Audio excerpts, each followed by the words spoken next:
시청자 여러분 안녕하십니까? 뉴스데스크 제주입니다. 몇 차례나 연기됐던 등교 개학이 오늘부터 시작됐습니다. 일단 고3 학생과 일부 소규모 초중학교부터 이뤄졌는데요. 설렘과 함께 긴장감 속에 이루어진 등교 개학 첫날의 모습 김항섭 기자가 취재했습니다. 교문 앞 도로에 승용 차량이 줄지어 정차합니다. 코로나19 감염 우려에 대중교통 대신 개인 차량을 이용해 등교하는 학생이 크게 늘면서 학교 앞마다 교통경찰이 배치됐습니다. 오늘 첫 개학이고 하니까 마음에 버스 타고 가긴 그래서 애들이 또 그러니까 이거 벗고 할 수도 있으니까. 마스크를 쓰고 학교로 들어온 학생들은 교실로 가기 위해 발열 체크를 통과해야 합니다. 교실 안 책상도 띄엄띄엄 거리를 두고 배치됐습니다. 마스크 착용은 필수, 엘리베이터 이용은 금지, 창문을 열어 수시로 환기를 시키는 등 교사가 방역수칙을 강조 또 강조하지만 이내 악수를 하고 삼삼오오 모여 수다를 떨며 거리 두기가 무색해지기도 합니다. 오랜만에 개학해서 너무 좋긴 했는데 이렇게 자리가 떨어져서 이렇게 하다 보니까 좀 학교 나온 기분이 안 들어서 씁쓸하기도 했는데 학생 간 거리 두기를 위해 급식실로 이동할 때도 발열 체크를 다시 하고 접촉을 최소화하기 위해 시차 급식을 진행하고 있지만 거리 두기가 얼마나 유지될 수 있을지 교사들의 걱정도 큽니다. 애들이 너무 반가워서 같이 이렇게 부둥켜 안고 이제 거리를 유지해야 되는데 그런 점이 좀 우려가 되고. 도내 30개 고등학교에서 등교한 고3 학생은 5,980여 명. 의심 증상이 있는 70여 명이 등교하지 않았고 등교한 학생 가운데 6명도 발열 등으로 귀가 조치됐습니다. 한 나이는 37.2도가 나와서 부모님과 함께 귀가 조치를 했고 선별진료소를 방문해서 상담을 한 결과 2명의 아이는 비대상이었고 3명의 아이는 검사를 했는데 학생 간 거리 두기의 성패가 등교 개학 확대는 물론 코로나19 진정세를 결정지을 최대 관건이 될 것으로 보입니다. MBC 뉴스 김항섭입니다. 초중고생 1인당 30만 원씩 지원되는 제주교육희망지원금을 학원비로도 사용할 수 있게 됩니다. 도의회 예산결산특별위원회의에서 도의원들은 학원비로 사용할 수 있어야 학부모 부담을 줄이고 지역 경제에도 선순환 효과를 가져온다며 사용 제한 항목에 학원을 삭제하라는 부대 의견을 달아 수정 가결했습니다. 또 학생 수 200명 이하의 학교에도 열 화상 카메라를 보급하도록 예산 확보를 주문했습니다. 제주도가 3단계에 걸쳐 생활 속 거리 두기를 시행합니다.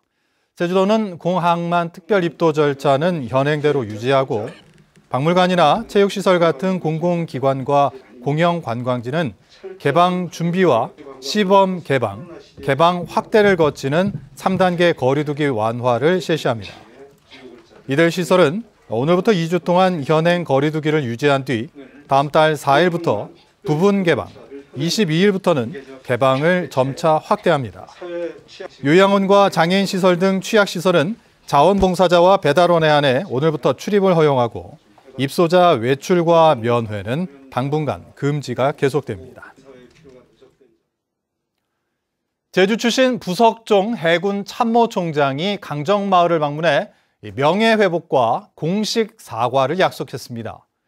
논란이 일고 있는 해군기지 군사보호구역 지정에 대해서는 서로 원론적인 입장을 확인하는 데 그쳤습니다. 김찬영 기자입니다. 부석종 해군참모총장이 취임 40일 만에 고향 제주를 찾았습니다. 부총장은 해군기지에서 부대 현황을 보고받은 뒤 곧바로 강정마을을 방문했습니다.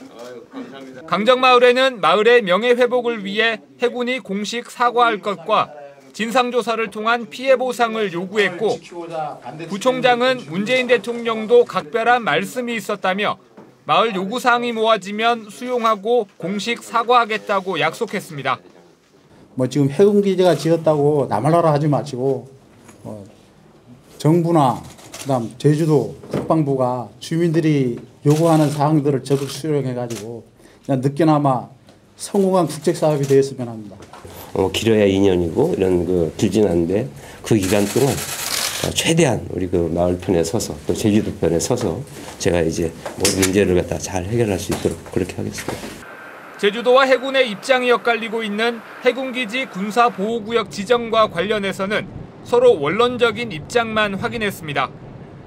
해군은 유사 상황에 대비해 해상구역 전체를 보호구역으로 지정해야 한다는 입장이지만 제주도는 크루즈선의 입출항이 통제를 받으면 민군 복합항의 취지가 사라진다며 반대하고 있는 상황. 하지만 서로 가능성을 열어두고 대화하자며 합의 가능성도 내비쳤습니다. 도와 해군이 이게 여러 가지 이견이 있다고 생각하시지만 크게 이견이 있는 부분은 아니고 지사님과 저희들이 차근차근 하나씩 해결해 나갈 수 있는 방안을 찾아보자. 이렇게 협의를 했습니다. 규정이 고쳐져야 될지 모르는 부분도 있고 하니까 그런 부분들은 처음부터 특정한 결론을 전제해서 가기보다는 우리 제주도민으로서는 여러 가지 우려하는 점들이 해소되는 것들을 바라는 거기 때문에 그런 점에서 지혜로운 방향을 찾아 나갈 수 있도록 시간을 두고 계속 논의를 해가겠습니다. 해군기지 건설 사업단장을 지낸 제주 출신 참모총장이 취임 초부터 해군기지 문제 해결에 적극적인 행보를 보이면서 군사보호구역 지정 논란과 해묵은 갈등이 해소될 수 있을지 주목됩니다. MBC 뉴스 김찬년입니다. 강정평화네트워크는 제주 해군기지 앞에서 기자회견을 열고 부석종 해군 참모총장은 해군기지를 폐쇄하라고 요구했습니다. 이들은 부석종 총장이 제주 해군기지 사업단장 시절 주민과의 약속을 깨고 군관사 건설을 강행했고 취임 이후에는 정부와 제주도의 기본 협약을 무시하고 민군 복합항 전체를 군사보호구역으로 만들려 한다며 비판했습니다. 전 남편을 살해한 혐의로 1심에서 무기징역을 선고받은 고유정의 항소심 2차 공판이 열렸습니다. 고유정은 1심에서는 의붓아들 살해 혐의에 대해 무죄를 선고받았는데 전문가들은 의붓아들도 타살됐을 가능성이 높다고 증언했습니다. 조인호 기자입니다. 의붓아들 살해 혐의가 최대 쟁점으로 떠오른 고유정의 항소심 재판. 검찰이 증인으로 신청한 전문가들이 법정에 나와 타살과 사고사 가능성에 대한 의견을 밝혔습니다. 이정빈 서울대 의대 명예교수는 숨진 의붓아들의 얼굴과 가슴에서 나타난 출혈을 근거로 뒤에서 올라타 가슴과 머리를 누른 것이라며 타살 가능성이 높다고 주장했습니다. 한석주 연세대 소아외과 교수도 얼굴에 요의 요철이 뚜렷이 나타날 정도로 오랜 시간 눌려 있었는데도 아이가 움직인 흔적이 없다며 누군가 고의로 눌렀을 타살 가능성에 무게를 뒀습니다. 양경무 국과수 법의학센터장은 생후 1년이 넘은 아이가 어른의 몸에 우연히 눌려서 질식해 숨진 사례가 국내는 물론 해외에도 없다며 사고사 가능성은 낮다고 증언했습니다. 좀 더 명확하게 그래도 의학적으로 자기가 맡고 계신 분야에 맞게끔 더 이제 좀 더 우리 아기의 어떤 사망 원인에 대해서 좀 더 깊이 있게 말씀을 해줬다고 생각을 하고요. 하지만 고유정 측 변호인은 함께 자고 있던 아버지의 몸에 눌려서 숨졌을 가능성을 제기했습니다. 의붓아들 살해 혐의까지 유죄로 인정될 경우 사형이 선고될 수도 있는 상황. 재판부는 다음 달 17일에 결심 공판을 열기로 했습니다. 검찰은 형량을 구형하고 고유정은 최후 진술을 하게 됩니다. MBC 뉴스 조인호입니다. 도내 한 농협이 노동조합을 만들었다는 이유로 직원들의 동의 없이 강제 전출시켰다는 보도 전해드렸는데요.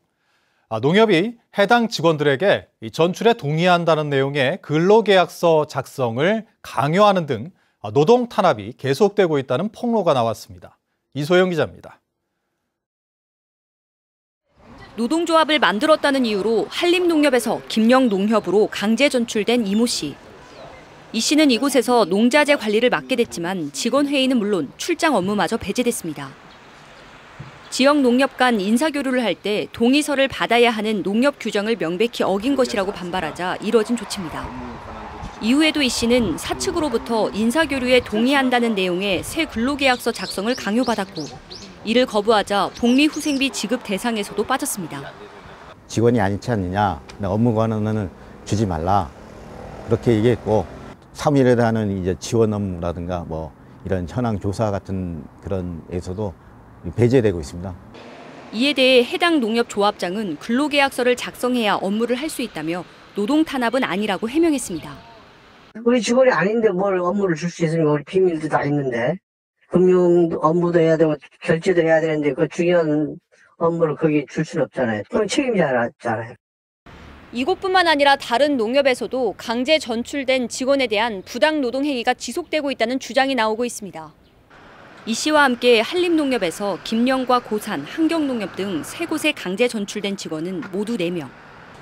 이들은 부당 전출에 대한 법적 절차가 마무리될 때까지 근로계약서 작성을 강요하지 말 것을 사측에 요구했지만 압박은 계속됐습니다. 근로계약서를 작성하지 않으면 기존에 했던 업무가 아닌 다른 업무로 발령을 내겠다고 해서 실제 그렇게 발령이 났습니다. 그리고 또 다시 한림농협으로 돌아온다고 해도 오면 다시 해고를 시키겠다, 이런 협박이 계속되어 왔습니다. 농협중앙회가 이번 건과 관련해 감사에 나섰지만 노조는 감사마저 제 식구 감싸기식으로 진행돼 신뢰할 수 없다며 반발하고 있는 상황. 노조는 고용노동부에 근로감독을 요청하는 진정서를 제출하고 부당 전출 구제 신청을 접수해 파장이 커지고 있습니다. MBC 뉴스 이소연입니다. 벌크 시멘트 트레일러 BCT 운전자들이 파업을 이어가는 가운데 노조 측과 시멘트 업체 측이 제주도 중재로 첫 실무 교섭에 나섰습니다. 노조 측은 제주 지역 BCT 운전자 소득이 전국 평균의 절반에도 미치지 못해 운임 인상을 요구했고, 업체 측은 오는 28일까지 노조 측 요구안을 검토해 2차 교섭을 진행하겠다고 밝혔습니다. BCT 노조는 올해 도입된 국토부고시 안전운임제가 단거리 운송이 주를 이루는 제주에 맞지 않다며 지난달 13일 파업에 돌입했습니다. 제주 마늘 생산자 협회를 비롯한 농민단체는 제주도청 앞에서 집회를 열고 마늘 생산비가 보장되도록 수매 가격을 올리고 15,000톤을 정부 수매로 전환할 것을 촉구했습니다. 또 수입 농산물과 수입 김치로 농민들이 피해를 입고 있다며 정부와 제주도가 킬로그램당 300원씩 농민들에게 직접 지원하라고 요구했습니다. 드림타워 야간 조명에 따른 피해, 주민 피해 등 논란에 대한 제주 MBC 보도와 관련해 제주도가 실태조사에 나섰습니다. 제주도는 제주시 노영동 드림타워의 야간 장식 조명의 빛 허용 기준치 초과 여부를 측정하기 위해 한국환경공단에 조사를 의뢰하고 일정을 협의 중이라고 밝혔습니다. 제주도는 해당 지역이 조명 환경관리구역에 해당돼 적정 기준치 초과 여부를 조사하고 결과에 따라 시정을 요구할 방침입니다. 20대 국회가 막을 내리면서 4.3 특별법이 자동 폐기됐습니다. 국회는 오늘 오후 마지막 본회의를 열어 과거사법 개정안과 N번방 방지법 등 100여 개의 법안을 처리하고 20대 국회 일정을 마무리했습니다. 이에 따라 2017년 12월에 발의된 제주 4.3 특별법은 배보상 비용과 군사재판 무효화 등에 대해 정부와 야당의 반대로 행정안전위원회 문턱을 넘지 못하고 자동 폐기됐습니다. 이상으로 뉴스데스크 제주를 마칩니다. 시청해주신 여러분 고맙습니다.